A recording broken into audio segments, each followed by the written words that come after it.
Buenos días, querido amigo y hermano, esta mañana para compartir otro capítulo del libro de nuestro hermano Pedro Fuentes, Contradicciones Interiores. En este caso el capítulo 1, que se titula Contradicciones a la vista. Dice así: Cuando soy honesto y sincero, admito que soy un manojo de paradojas. Creo y dudo, espero y desespero, amo y odio. Me siento mal por sentirme bien, me siento culpable por no sentir culpa. Brennan Manning. Brennan Manning tenía razón al hacer esta declaración. El cristiano vive en una constante paradoja, en un continuo desafío en el que debe elegir y luchar por la clase de vida que desea tener. Encontrarnos entre dos caminos o entre dos o más alternativas sobre las que tenemos que decidir nos coloca en una permanente lucha interior. Solemos tener las mejores intenciones y los más elevados propósitos, pero no siempre hacemos lo correcto ni logramos el resultado deseado. Es aquí cuando experimentamos la frustración tan amarga y la desazón más profunda. Sabemos lo que queremos, conocemos los caminos que debemos tomar, pero somos derrotados en esa lucha interna en donde sentimos que nadie nos puede ayudar. El sabor de la derrota es insoportable y la sensación de sentirnos fracasados nos conduce a una angustia inexplicable, peor aún si esta experiencia de profunda frustración coincide con los aplausos y felicitaciones de quienes ignoran la situación que estamos viviendo en nuestra interioridad. Esta es la razón por la que debemos vivir en constante reflexión sobre nosotros mismos, de modo que podamos asumir esta lucha como el gran desafío en nuestro peregrinaje.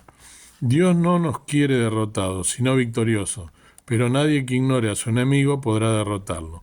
Un pastor muy amoroso que tuvimos en la Iglesia Transparente, don José Sicone, solía decir, Sicone, sí, el mayor enemigo que tengo para poder vivir la vida cristiana soy yo mismo.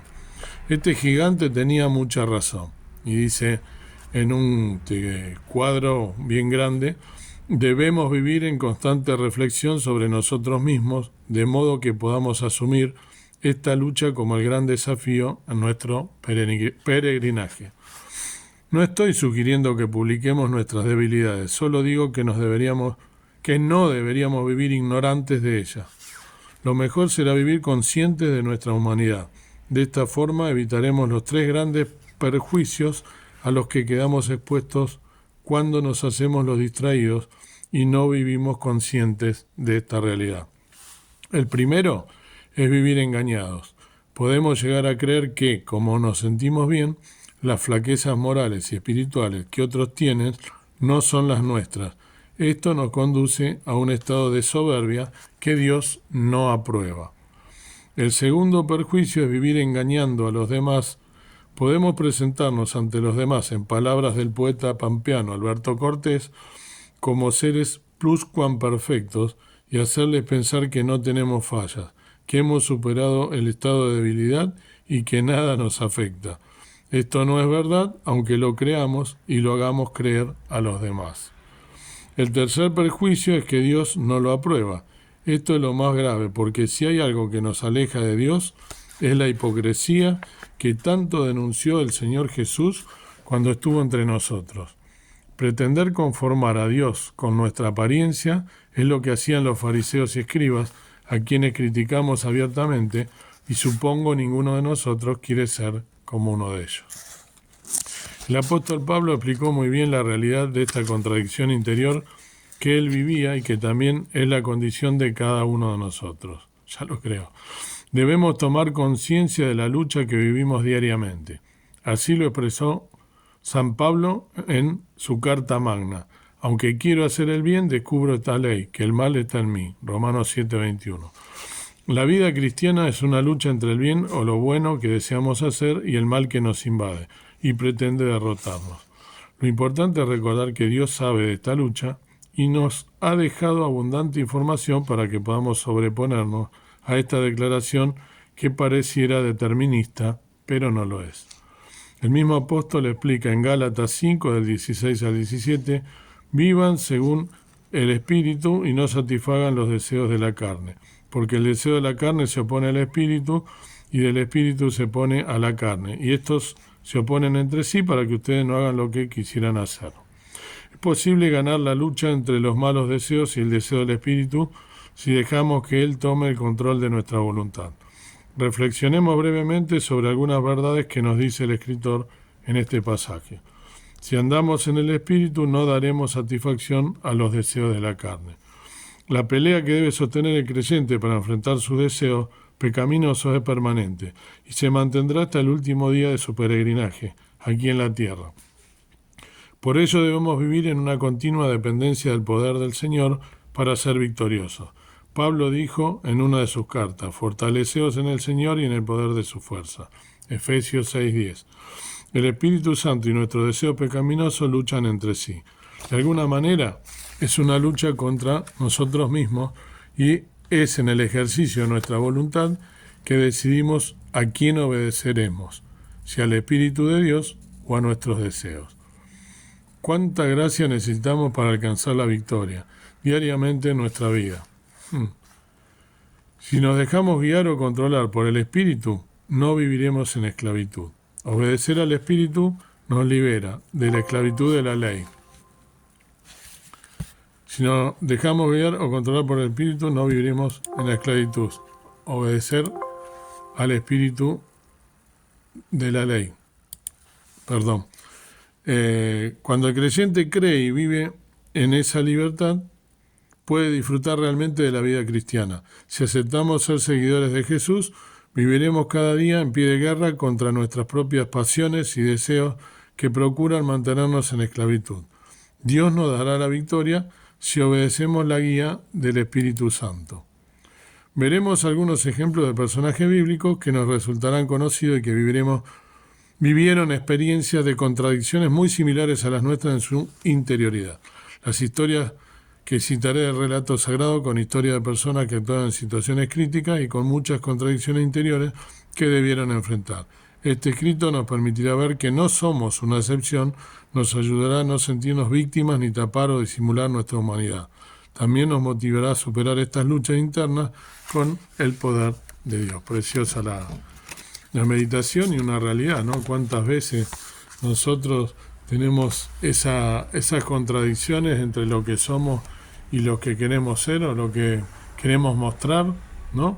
Y la base está, como dijo acá el hermano, en buscar la guía del Espíritu Santo y vivir una vida acorde a un creyente buscando su guía.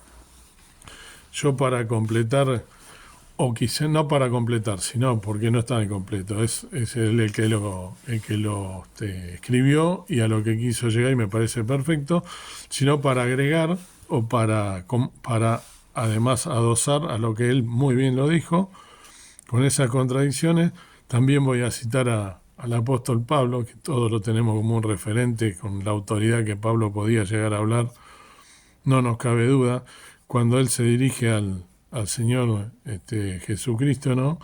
Pidiéndole que le sacara ese aguijón de Satanás que lo perseguía, que algunos dicen que es algo, por supuesto, algunos dicen que tenía un problema físico, en fin. No hay seguridad de lo que es, pero es algo que verdaderamente lo atormentaba o lo molestaba en lo físico, ¿no?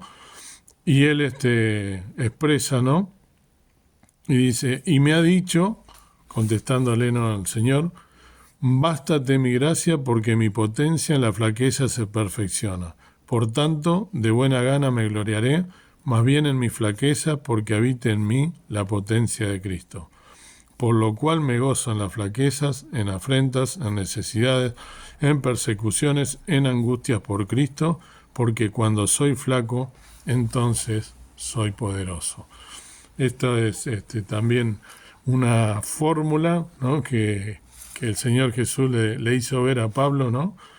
que él necesitaba tener ese aguijón, que necesitaba tener esa puesta a tierra, ¿no? Que le hiciese sentir todo el tiempo para que él no se gloríe, como él lo expresa muy bien aquí en su carta, que bástate mi gracia porque en mi potencia, en la flaqueza se perfecciona, ¿no? O sea que que nosotros debemos ser conscientes siempre de quién dependemos y que todas las flaquezas que tenemos, como estas contradicciones que hay en nuestra vida, que debemos buscar la guía del Señor y no otra cosa, y no gloriarnos ni creernos más que los demás, como decía el hermano, en uno de esos perjuicios, ¿no? que nosotros debemos, que a veces dice la palabra del Señor, ¿no? en otro versículo, que nadie tenga más alto concepto de sí que el que debe tener. Entonces, qué importante es mantenernos nosotros en humildad y buscando la guía del Señor, ¿no? Para que podamos vencer esas contradicciones que, como también mencionó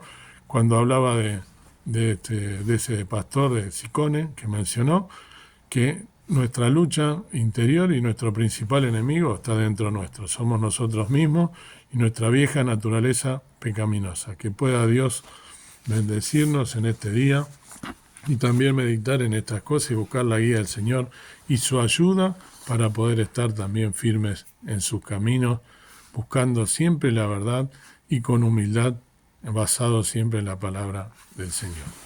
Padre Dios nuestro que estás en el cielo, una vez más nos llegamos al trono de tu gracia por los méritos de la obra redentora de nuestro Señor Jesús en la cruz del Calvario. Te pido por esta mañana que podamos tener un día de victoria, que podamos vencer al enemigo y sobre todo a nuestras propias debilidades, flaquezas, nuestras propias contradicciones de nuestro hombre interior, de nuestra vieja naturaleza carnal, pecaminosa, de donde nos rescataste a través de la sangre preciosa de tu Hijo en la cruz del Calvario. Que podamos vencer al enemigo de nuestras almas en este día, que podamos estar fuertes en la fe, pensando que pronto ha de venir a buscarnos y que podamos estar preparados, meditando en tu palabra en todo tiempo, sin desmayar, y que podamos estar bajo tu guía, la guía del Espíritu Santo, que es lo mejor que nos puede pasar en la vida. Gracias por todo lo que nos das, por la luz que nos das a través de la Biblia y de tantos siervos fieles que también están predicando el Evangelio a toda criatura alrededor del mundo. Bendícelos en este día y que tu palabra pueda también llegar viva y eficaz, como dice, como espada de doble filo, penetrante, para que nuevas almas puedan llegar al conocimiento de la verdad. En el nombre precioso de Cristo Jesús, dejo todas las cosas y encomiendo este día. Amén. Bendiciones, queridos amigos y hermanos.